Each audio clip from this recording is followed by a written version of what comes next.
ఏంటి వీడి డ్యూటీ అంటే, వీడు మన మీద కంప్లైంట్లు తీసుకెళ్తా ఉంటాడు. ఇప్పుడు దారిని పోయేదానికి ఎవడో కేసు పెట్టినట్టు వీడు పెడుతుంటాడు, మన మీద కేసులు పెడతా ఉంటాడు. పోయి పొద్దుగూకులు వీడికి అదే పని. నేను చెప్పాలి, అక్కడ ఉంది. రాత్రి మగళ్ళు మన తండ్రి అయిన దేవుని ఎదుట, మన దేవుని ఎదుట మన సహోదరుల మీద నేరము మోపడైన అపవాది. జకర్యా గ్రంథం 3వ అధ్యాయం చూస్తే, ప్రధాన యాజకుడైన యెహోషువ మీద ఫిర్యాది అయ్యి అపవాది నిలబడ్డాడనుంది. అంటే వీడి పని అదే.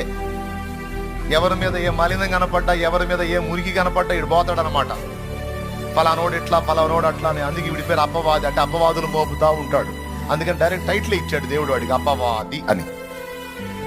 అంటే అపవాదులు మోపుతా ఉంటాడు.